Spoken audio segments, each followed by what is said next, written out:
मैं संजय पांडे आज बहुत दिनों बाद आपके समक्ष उपस्थित हुआ हूँ। सबसे पहले मैं अपने सब्सक्राइबर्स को नमस्कार करना चाहूँगा, क्योंकि काफ़ी दिनों बाद हम लोगों की मुलाकात हुई और उम्मीद करता हूँ कि आगे हम लोग की ये मुलाकात अब जारी रहेगी।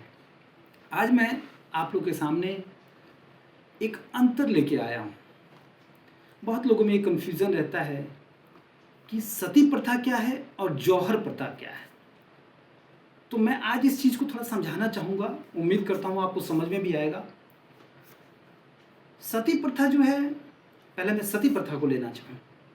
ये जो सती प्रथा जो है ना, ये एक व्यक्तिगत आत्मदाह है, जहाँ विधवा स्त्री थी वो अपनी इच्छा से या कहा जाए समाज के दबाव से या फिर परिवार के दबाव से अपने मृत पति के साथ जीवित अवस्था में ही अपने आप को जला देती थी।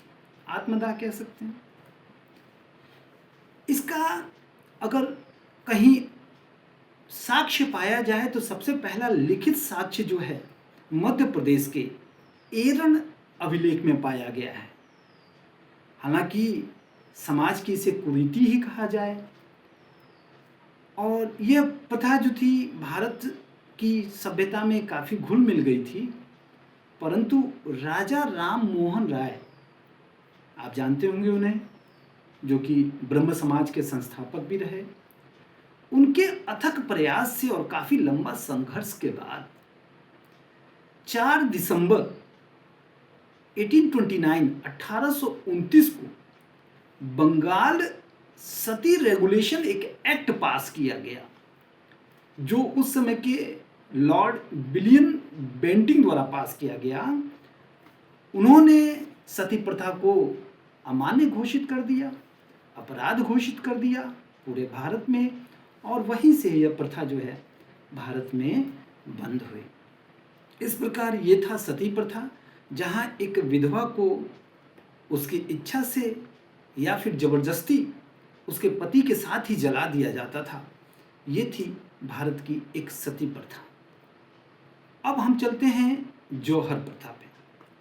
जौहर प्रथा जो थी वो राजपूत काल में काफ़ी प्रचलित थी।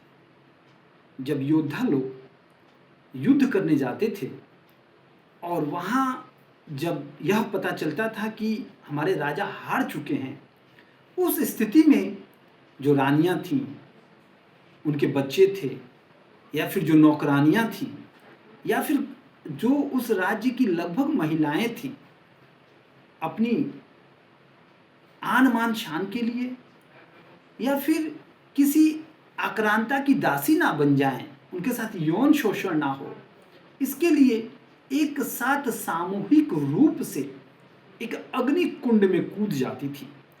उसे जौहर प्रथा कहा जाता था।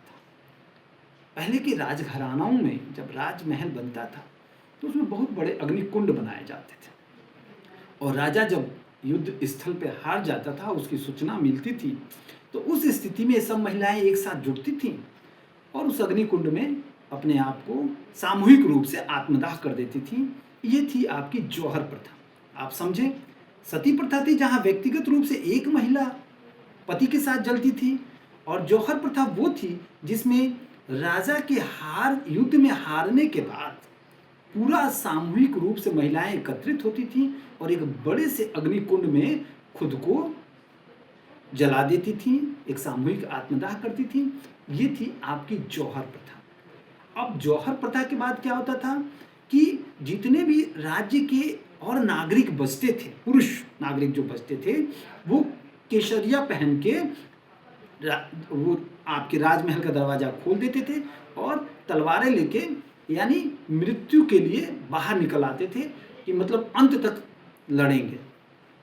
जौहर प्रथा और केसरिया रंग के पहन के कपड़ों का बाहर योद्धाओं का निकलना, युद्ध करके वीर गति को प्राप्त करना, ये प्रथा जो थी उसे शाका कहा जाता था। तो यहाँ मैंने आपको समझाने की कोशिश की सती प्रथा और जौहर प्रथा, और मैं उम्मीद करता हूँ कि आपको समझ में भी आया होगा।